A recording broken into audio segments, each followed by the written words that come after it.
तो दोस्तों आज हम फिर से आपके लिए लेकर आए हैं देश दुनिया की सभी ताजा बड़ी खबरें। फटाफट एक एक कर विस्तार से आज आपको बताएंगे, तो वीडियो को अंत तक जरूर देखें। दोस्तों वीडियो बनाने में हमें काफी मेहनत लगी है, तो वीडियो को दिल से लाइक कर दें। जब दोस्तों पहली खबर में आपको बताएंगे कि नागरिकता संशोधन कानून को लेकर उत्तर प्रदेश की योगी सरकार को सुप्रीम कोर्ट से लगा बड़ा झटका। योगी के वसूली नोटिस पर सुप्रीम कोर्ट ने लगाई रोक, योगी को दिया है बड़ा झटका। तो वहीं आपको बताएंगे दोस्तों कि असम में भाजपा सरकार बनाएगी गौरक्षा कानून, भाजपा के मुख्यमंत्री ने कर दिया ऐलान। तो वहीं आपको बताएंगे दोस्तों कि उत्तर प्रदेश में बीजेपी को हराने के लिए ओवैसी राजभर 15 जुलाई को मुरादाबाद में करेंगे रैली, योगी की बड़ी मुश्किलें। तो वहीं आपको बताएंगे दोस्तों कि प्रधानमंत्री मोदी के मंत्रिमंडल फेरबदल से देश की जनता नहीं है खुश, सर्वे में आई बड़ी जानकारी सामने, मोदी और अमित शाह के छूटे पसीने।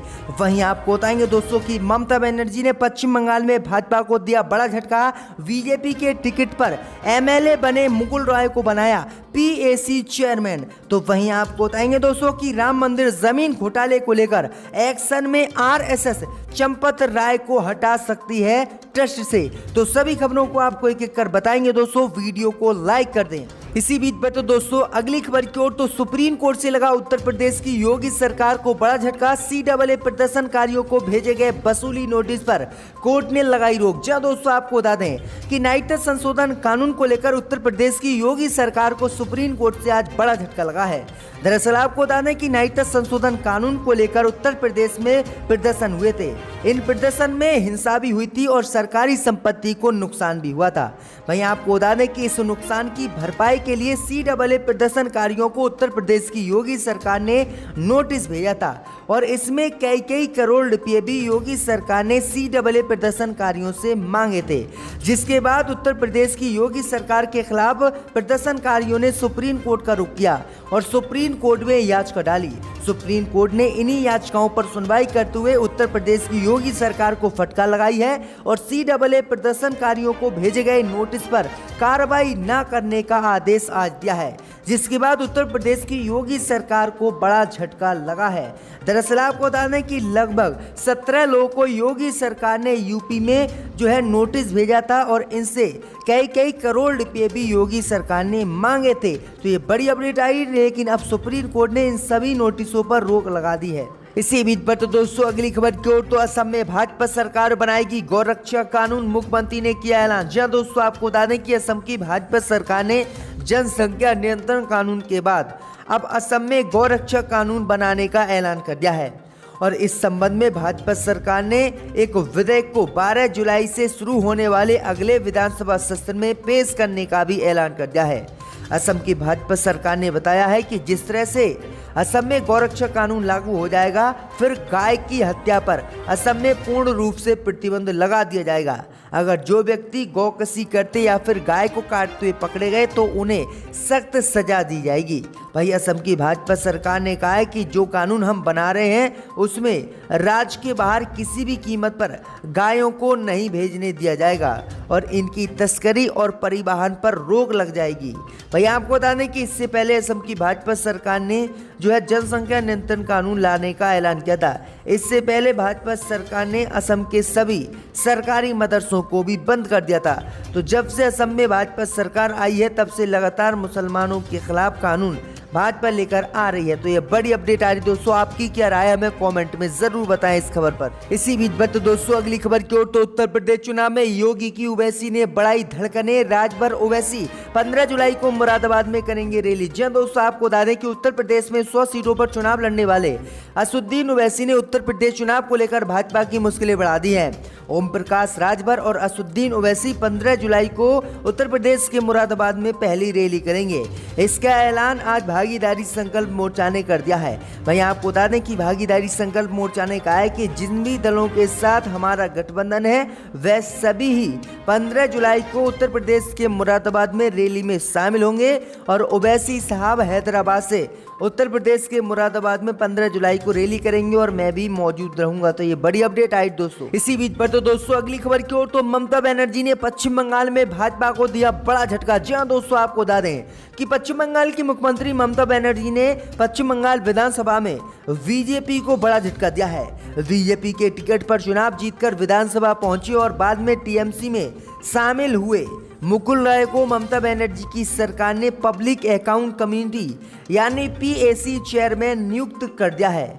मुकुल रॉय को पीएसी का अध्यक्ष बनाए जाने का बीजेपी विधायकों ने जमकर बंगाल में विरोध किया है और सदन से वॉकआउट कर दिया है। दरअसल आपको बता दें कि शारदा घोटाले के आरोपी मुकुल रॉय को पीएसी चीफ बनाकर सीएम ममता ने एक तीर से 2 बार भाजपा पर साधे हैं।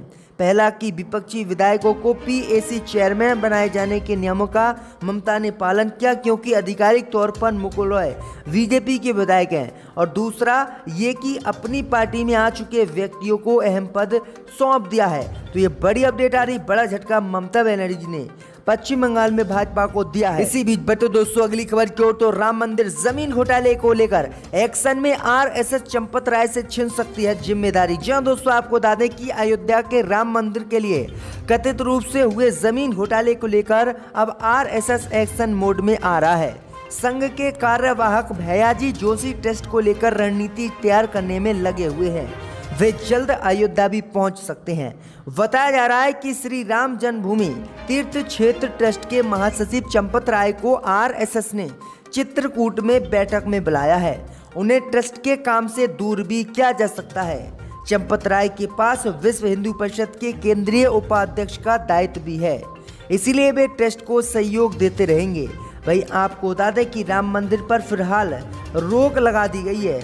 वहीं आपको बता दें कि राम मंदिर जमीन घोटाले को लेकर ट्रस्टियों पर आरोप लगे थे कि 1 लाख की जमीन को राम मंदिर के ट्रस्टी 1 करोड़ में खरीद रहे हैं और इसमें खूब भ्रष्टाचार कर रहे हैं, जिसके बाद आरएसएस एक्शन में आया और कई ट्रस्टियों को हटा सकता है आरएसएस। इसी बीच में तो दोस्तों अगली खबर की ओर, तो प्रधानमंत्री मोदी के मंत्रिमंडल फेरबदल से नहीं है खुश भारत की जनता, मोदी अमित शाह के उड़े हो। जी दोस्तों, आपको बता दें ये बड़ी खबर सामने निकल कर आई दोस्तों कि मोदी सरकार ने लगभग 36 नए मंत्रियों को अपने मंत्रिमंडल में शामिल किया और कई मंत्रियों को मंत्री पद से हटाया, जिसके बाद देश की जनता का मूड कुछ और है और मोदी के मंत्रिमंडल में फेरबदल से देश की जनता नाराज है। और एक सर्वे में खुलासा हुआ है जिसके बाद मोदी अमित शाह की मुश्किलें बढ़ गई हैं।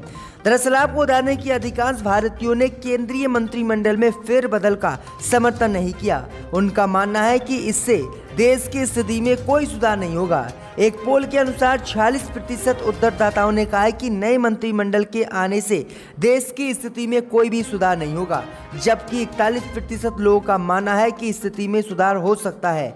वहीं आपको बता दें कि पूर्व स्वास्थ्य मंत्री हर्षवर्धन को कैबिनेट से हटाए जाने की बात लोगों को रास नहीं आई और आधे से अधिक यानी 54% उत्तरदाताओं ने कहा है कि कोविड-19 के दौरान लोगों की कठिनाइयों के लिए हर्षवर्धन अकेले जिम्मेदार नहीं है, उन्हें तो सिर्फ मोदी सरकार ने बलि का बकरा बनाया है।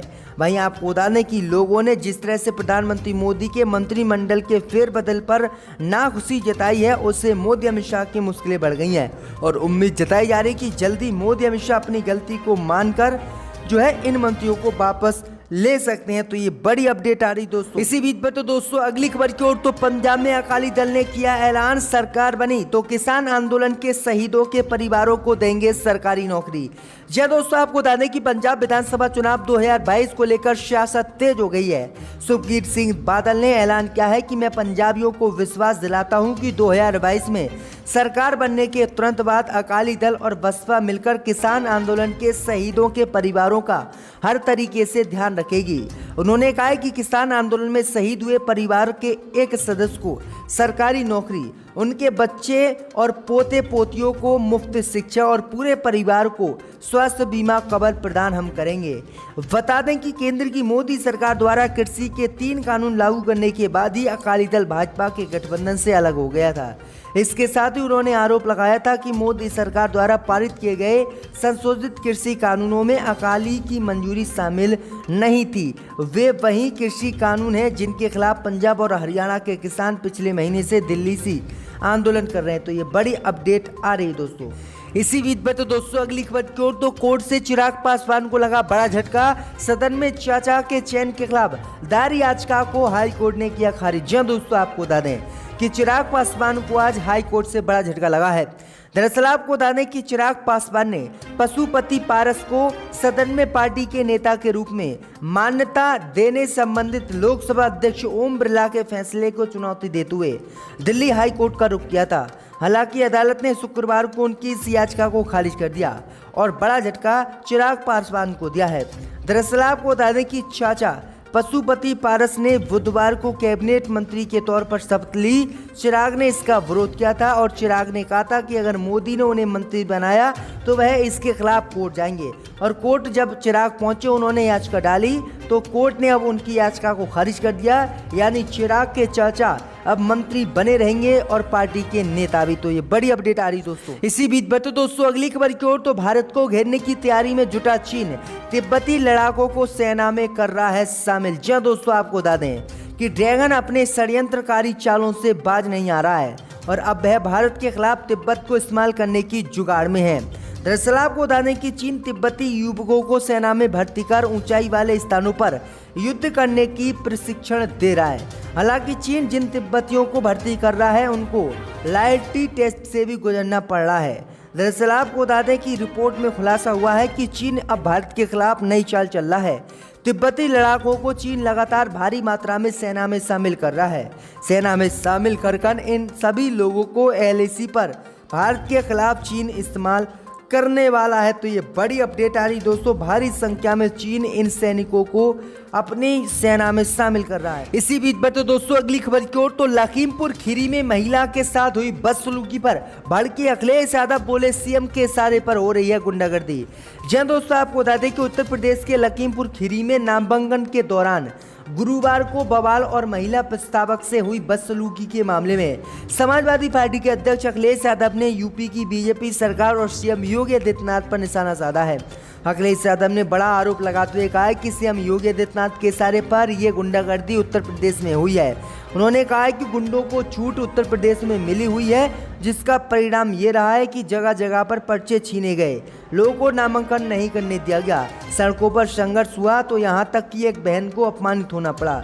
दरअसल आपको बता दें कि उत्तर प्रदेश के लखीमपुर खीरी जिले के पसगंवा ब्लॉक की सपा प्रत्याशी रितु सिंह ने SP को दी तहरीर में आरोप लगाया कि गुरुवार को जब वह नामांकन कराने जा रही थी तो भाजपा समर्थकों ने उन्हें और उनकी प्रस्तावक अनीता देवी को रोकते हुए उन दोनों की साड़ी खींची और दुर्व्यवहार किया।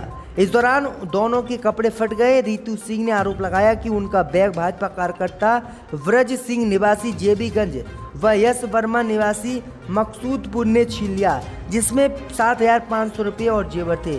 छीना झपटी में उनका कान के छाले आरोपियों ने नोच लिए हैं। वहीं आपको बता दें कि योगी ने तत्काल CO थाना प्रभारी सहित सभी पुलिसकर्मियों को सस्पेंड भी कर दिया है। तो ये बड़ी अपडेट आ रही है। इसी बीच पर तो दोस्तों अगली खबर की ओर, तो नीतीश के मंत्री जमा खान बोले मैं भगवान सिंह का वंशज, पूर्वजों ने कबूल कर लिया था इस्लाम। जी हाँ दोस्तों, आपको बता दें कि देश भर में धर्मांतरण को लेकर चल रहे विवाद के बीच बिहार के अल्पसंख्यक कल्याण मंत्री और JDU नेता जमा खान ने बड़ा बयान दिया है।